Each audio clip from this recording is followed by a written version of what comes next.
Assalamualaikum warahmatullahi wabarakatuh. Perkenalkan, saya Melanda Isni Kusniawati akan mempresentasikan laporan hasil observasi Lembaga Posyandu Dadap Kuning yang ada di Desa Mojo Sarirejo. Pengertian dari posyandu. Posyandu merupakan salah satu bentuk upaya kesehatan bersumber daya masyarakat yang dikelola dan diselenggarakan oleh, untuk, dan bersama masyarakat dalam penyelenggaraan pembangunan kesehatan guna memperdayakan masyarakat dan memberikan kemudahan kepada masyarakat dalam memperoleh pelayanan kesehatan dasar, utamanya untuk mempercepat penurunan angka kematian ibu dan bayi. Posyandu adalah fasilitas pelayanan kesehatan masyarakat yang didirikan di desa-desa kecil yang tidak terjangkau oleh rumah sakit atau klinik. Tujuan dari adanya posyandu yaitu yang pertama, untuk mempercepat penurunan angka kematian ibu dan bayi, serta penurunan angka kelahiran melalui upaya pemberdayaan masyarakat. Yang kedua, mempercepat terbentuknya norma keluarga bahagia dan sejahtera.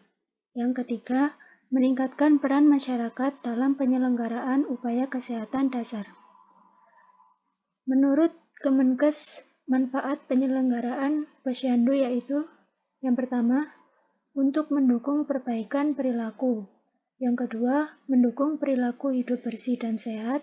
Yang ketiga, mencegah penyakit yang berbasis lingkungan dan penyakit yang dapat dicegah dengan imunisasi. Yang keempat, mendukung pelayanan keluarga berencana. Yang kelima, mendukung pemberdayaan keluarga dan masyarakat dalam penganekaragaman pangan melalui pemanfaatan pekarangan. Posyandu merupakan program pemerintah di bidang kesehatan sehingga semua anggota masyarakat dapat memanfaatkan pos pelayanan terpadu, terutama bayi, anak balita, ibu hamil melahirkan, ibu nifas dan menyusui, pasangan usia subur. Pengertian dari kader. Kader merupakan anggota masyarakat yang dipilih dari dan oleh masyarakat mau dan mampu bekerja sama dalam berbagai kegiatan kemasyarakatan secara sukarela. Kader posyandu sebagai tenaga masyarakat yang paling dekat dengan masyarakat, sehingga alih pengetahuan dan keterampilan dari kader kepada masyarakat menjadi lebih mudah.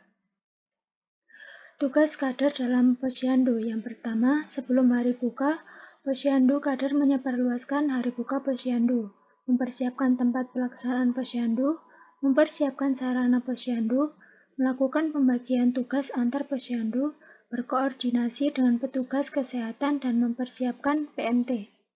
Pada hari buka, posyandu kader melaksanakan pendaftaran pengunjung posyandu, melaksanakan penimbangan balita dan ibu hamil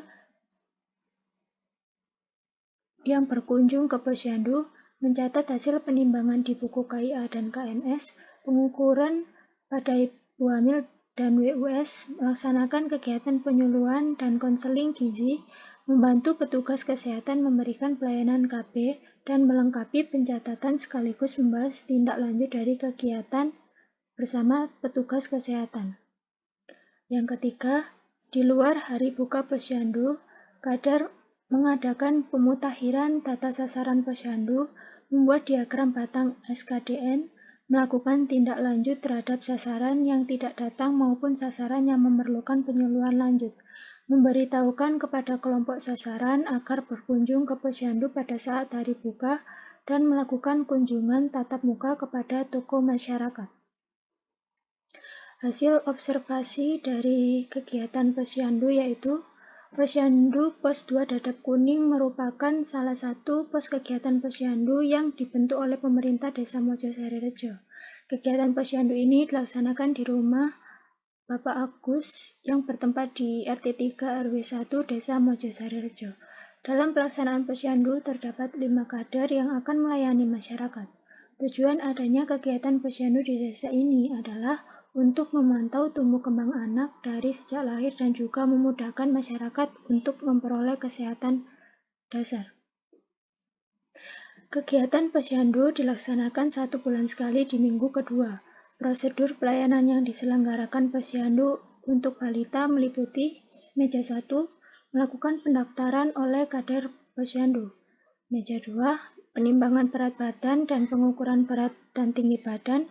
Pemantauan pertumbuhan balita dilakukan oleh Kadar Posyandu dengan melakukan penimbangan berat badan dan pengukuran panjang badan atau tinggi badan.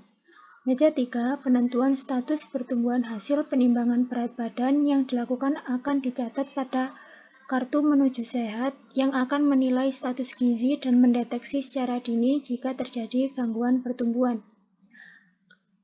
Meja 4, penyuluhan dan konseling yang dilakukan oleh Kadar kepada ibu atau keluarga balita. Penyuluhan dilakukan melalui pendekatan perorangan. Penyuluhan KIA termasuk tumbuh kembang menggunakan buku KIA. Penyuluhan gizi termasuk pemberian kapsul vitamin A, tablet tambah darah, dan PMT. Meja 5, jika ada tenaga kesehatan puskesmas dilakukan pelayanan dan konseling, pemeriksaan kesehatan, imunisasi dan deteksi dini tumbuh kembang balita dan gizi. Apabila ditemukan kelainan penyakit, segera dirujuk ke puskesmas. Pelaksanaan kegiatan posyandu mendapatkan tanggapan dan dukungan positif oleh masyarakat karena dengan begitu, kesehatan anak akan terpenuhi karena tumbuh kembangnya dipantau oleh tenaga kesehatan. Setelah dilaksanakan posyandu, maka para kader akan mendata data laporan posyandu dan melakukan evaluasi terhadap kegiatan tersebut. Analisis SWOT pada kegiatan posyandu. Yang pertama, strength atau kekuatan. Kader sangat kompeten karena mendapat bimbingan dan pembinaan langsung dari puskesmas. Yang kedua, adanya dukungan dari puskesmas. Yang ketiga, puskesmas secara rutin melihat dan mengobservasi setiap ada pelaksanaan posyandu. Yang keempat, kelengkapan fasilitas yang disiapkan. Weakness atau kelemahan. Yang pertama, terdapat kader yang kurang melaksanakan tugasnya dengan baik. Yang kedua, tempat pelaksanaan posyandu kurang luas. Yang selanjutnya yaitu opportunity atau peluang. Yang pertama, dilaksanakan pelatihan kader yang dilaksanakan oleh puskesmas. Yang kedua, masyarakat sangat mendukung semua kegiatan yang ada di posyandu karena sangat bermanfaat. Selanjutnya, treatment atau ancaman. Yang pertama, anak balita takut diimunisasi. Yang kedua, jarak rumah dengan tempat posyandu yang membuat malas untuk mendatangi. Yang ketiga, orang tua yang sibuk bekerja sehingga tidak bisa membawa anaknya untuk mendatangi posyandu. Dari analisis tersebut, solusi yang dapat dilakukan untuk mengatasi kelemahan dan ancaman dari lembaga posyandu yaitu yang pertama, kelemahan pada terdapat kader yang kurang melaksanakan tugas dengan baik. Maka yang dapat dilakukan yaitu memberi peringatan dan melakukan evaluasi terhadap kader yang bermasalah tersebut. Yang kedua, tempat pelaksanaan posyandu yang kurang luas. Pelaksanaan posyandu dapat dilakukan di teras rumah salah satu warga sekitar dan tempatnya kurang luas untuk diadakan kegiatan tersebut. Untuk mengatasi hal tersebut yaitu menempati halaman rumah warga yang luas dan leluasa untuk ditempati kegiatan posyandu. Tentunya mendapatkan izin dari pemilik rumah dan masih bisa dijangkau oleh masyarakat sekitar. Solusi untuk mengatasi ancaman yaitu yang pertama, anak balita takut diimunisasi. Seringkali anak balita takut diimunisasi karena takut disuntik atau lainnya. Solusi yang dapat dilakukan yaitu dengan mengalihkan perhatian anak ketika akan diimunisasi, mengajak anak mengobrol, membuat anak merasa rileks, dan menghindari menakuti anak dengan jarum suntik. Selanjutnya, jarak rumah dengan tempat posyandu yang membuat malas untuk mendatangi. Solusi yang bisa dilakukan yaitu kader memberi pengertian kepada ibu dari anak bahwa ini demi kesehatan sang anak. Dan selanjutnya, orang tua yang sibuk kerja sehingga tidak bisa membawa anaknya untuk mendatangi posyandu. Solusi yang dapat dilakukan yaitu anak bisa diantar oleh anggota keluarga lain yang sedang berada di rumah. Berikut adalah lampiran-lampiran dari kegiatan posyandu. Yang pertama ada pengukuran tinggi badan, selanjutnya pemberian PMT, selanjutnya yaitu pendaftaran dan terdapat contoh buku KIA atau buku kesehatan ibu dan anak. Berikut adalah wawancara yang saya lakukan terhadap salah satu kader dari Posyandu dan laporan-laporan kehadiran dari kegiatan Posyandu.